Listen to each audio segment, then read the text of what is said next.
Hello, good morning. Welcome to Shikshalaya. Shikshalaya में आप लोगों का स्वागत है। हम लोगों ने पार्ट 1 में पॉलिटिकल साइंस के महत्वपूर्ण कुछ प्रश्नों को सॉल्व किया था। आज हम लोग पार्ट 2 में भारतीय राज्य व्यवस्था पॉलिटिकल साइंस के महत्वपूर्ण जो टॉपिक हैं उनके प्रश्नों को हम लोग सॉल्व करेंगे। हमने साइंस के 50 महत्वपूर्ण क्वेश्चनों का सीरीज तैयार किया है, जिसके 4 वीडियो अभी आ चुके हैं और आने वाले समय में और टॉपिक को हम लोग कवर करेंगे।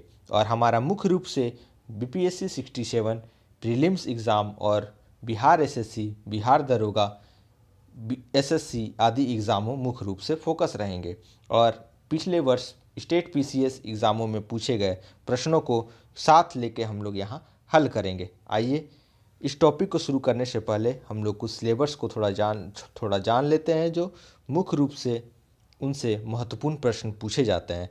जैसे भारतीय शासन अधिनियम 1919 एवं 1935, संविधान सभा, संघीय कार्यपालिका, राष्ट्रपति एवं संसद, नागरिकों के मौलिक अधिकार कर्तव्य एवं राज्य के नीति निर्देशक सिद्धांत, संवैधानिक संशोधन, सर्वोच्च न्यायालय एवं न्यायिक व्यवस्था, भारतीय अर्थव्यवस्था, औद्योगिक विकास और विदेशी व्यापार, आयात एवं निर्यात, वित्त संस्थाएं जैसे कि रिजर्व बैंक, राष्ट्रीयकृत बैंक, सेबी, NSE, गैर सरकारी वित्तीय संस्थाएं आदि से प्रश्न पूछे जाते हैं। आइए हम लोग आज का पार्ट 2 की शुरुआत करते हैं। हमारा पहला प्रश्न है, एक निर्वाचित संसदीय सभा द्वारा भारत में संविधान का निर्माण करने का प्रस्ताव किया गया था। तो किनके द्वारा किया गया था? विकल्प है साइमन कमीशन द्वारा, भारत सरकार अधिनियम 1935 द्वारा, क्रिप्स मिशन के द्वारा या ब्रिटिश कैबिनेट डेलीगेशन द्वारा। तो सही उत्तर होगा क्रिप्स मिशन द्वारा। क्रिप्स मिशन भारत 1942 में आया था, उनके बाद ये निर्णय लिया गया। अगले प्रश्न की ओर हम लोग बढ़ते हैं। इन व्यक्तियों में से कौन कैबिनेट मिशन का सदस्य नहीं था? विकल्प है William Wood, Patrick Lawrence, Stafford Cripps, NB Alexander. तो विकल्प यहाँ पूछा गया है कि सदस्य कैबिनेट मिशन का सदस्य नहीं थे, तो विलियम वुड ये सदस्य नहीं थे और पैट्रिक लॉरेंस और स्टफर्ड क्रिप्स और AB अलेक्जेंडर ये तीनों सदस्य थे। अगले प्रश्न की ओर हम लोग बढ़ते हैं। निम्नलिखित में से कौन अगस्त 1946 में गठित प्रथम आंतरिक राष्ट्रीय सरकार का सदस्य नहीं था? तो C राजगोपालाचारी, डॉक्टर राजेंद्र प्रसाद, डॉक्टर S राधाकृष्णन या जगजीवन राम। सही उत्तर होगा विकल्प C, डॉक्टर S राधाकृष्णन ये प्रथम आंतरिक राष्ट्रीय सरकार का सदस्य नहीं थे। अगले प्रश्न की ओर हम लोग बढ़ते हैं। भारत के लिए संविधान की रचना हेतु संविधान सभा का विचार निम्नलिखित में से सर्वप्रथम किसने प्रस्तुत किया था? स्वराज पार्टी ने 1934 में, कांग्रेस पार्टी ने 1936 में, मुस्लिम लीग ने 1942 में, सर्वदलीय सम्मेलन ने 1946 में। सही उत्तर होगा स्वराज पार्टी ने 1934 में। विकल्प ए सही है। अगले प्रश्न की ओर हम लोग बढ़ते हैं। संविधान सभा के सदस्यों का चुनाव कैसे हुआ था? विकल्प है सीधे जनता द्वारा, B भारतीय राष्ट्रीय कांग्रेस के नामांकन द्वारा, C भारतीय राष्ट्रीय के शासकों के नामांकन द्वारा या D प्रांतीय सभाओं द्वारा। तो संविधान सभा का सदस्यों का चुनाव प्रांतीय सभाओं के द्वारा हुआ था। ऑप्शन नंबर D जो विकल्प सही है। अगले प्रश्न की ओर हम लोग बढ़ते हैं। संविधान सभा के चुने हुए अस्थायी सदस्य कौन थे? विकल्प है A B doctor Bhimrao Ambedkar, B doctor Sachchidanand Sinha या C डॉक्टर राजेंद्र प्रसाद या D S राधाकृष्णन। तो संविधान सभा में चुने गए अस्थायी सदस्य जो थे वो थे डॉक्टर राजेंद्र प्रसाद और अस्थायी सदस्य सच्चिदानंद सिन्हा थे, जो 9 दिसंबर 1946 को चुने गए थे और 13 दिसंबर को अस्थायी सदस्य के रूप में डॉक्टर राजेंद्र प्रसाद जी को चुना गया था। अगले प्रश्न की ओर हम लोग बढ़ते हैं। संविधान सभा की प्रथम बैठक की अध्यक्षता किसने की थी? विकल्प है A doctor Rajendra Prasad, B Bhimrao Ambedkar, C doctor Sachchidanand Sinha या ऑप्शन नंबर D मौलाना अब्दुल कलाम आज़ाद। विकल्प सी डॉक्टर सच्चिदानंद सिन्हा। मैंने पहले बताया आप लोगों को कि सच्चिदानंद सिन्हा वो 9 दिसंबर 1946 को अस्थायी सदस्य के रूप में चुने गए थे, तो हमारा विकल्प सी सही होगा।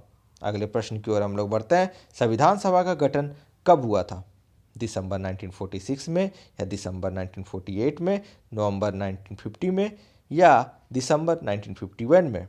तो संविधान सभा का जो गठन है वो 9 दिसंबर 1946 को हुआ था, तो हमारा विकल्प के अनुसार विकल्प ए सही होगा। संविधान सभा के सम्मुख संविधान की प्रस्तावना का प्रस्ताव किसने किया था? संविधान की प्रस्तावना का प्रस्ताव किसने किया था? विकल्प है जवाहरलाल नेहरू, भीमराव अंबेडकर, बी.एन. राव या महात्मा गांधी। तो संविधान सभा के सम्मुख संविधान की प्रस्तावना का प्रस्ताव जो है वो जवाहरलाल नेहरू ने किया था। ऑप्शन नंबर ए सही होगा। अगले प्रश्न की ओर बढ़ते हैं। भारतीय संविधान का प्रथम प्रारूप तैयार किया गया था, किनके द्वारा प्रारूप तैयार किया गया था? विकल्प है भीमराव अंबेडकर के द्वारा या बी.एन. राव के द्वारा या के संथानन द्वारा या के.एम. मुंशी के द्वारा। तो इसका विकल्प बी.एन. राव के द्वारा ये किया गया था। विकल्प बी.एन. राव। अगले प्रश्न की ओर हम लोग बढ़ते हैं। भारत का संविधान पूर्ण रूप से तैयार हुआ था। भारत का संविधान पूर्ण रूप से तैयार कब हुआ था? 26 जनवरी 1950, 26 नवंबर 1949 या 11 फरवरी 1948 या कोई नहीं? तो हमारा संविधान पूर्ण रूप से 26 नवंबर 1949 को बनकर तैयार हुआ था और 26 नवंबर को हम लोग संविधान दिवस के रूप में भी मनाते हैं, इसलिए हमारा विकल्प भी सही होगा। अगले प्रश्न की ओर हम लोग बढ़ते हैं। संविधान को 26 जनवरी के दिन लागू करने का निर्णय इसलिए लिया गया क्योंकि विकल्प है कांग्रेस ने इस तिथि को 1930 में स्वतंत्रता दिवस के रूप में मनाया था। विकल्प बी इस तिथि को 1942 में भारत छोड़ो आंदोलन प्रारंभ किया गया था। ऑप्शन सी यह एक शुभ दिन था। ऑप्शन डी उपयुक्त में से कोई नहीं। तो हमारा विकल्प ए कांग्रेस ने इस तिथि को 1930 में स्वतंत्रता दिवस के रूप में मनाया था, तो विकल्प ए सही होगा। अगले प्रश्न की ओर हम लोग बढ़ते हैं, जो 13वां प्रश्न है।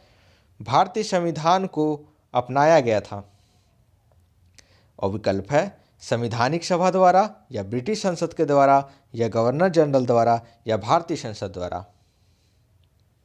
सही उत्तर होगा संवैधानिक सभा के द्वारा अपनाया गया था हमारे संविधान को।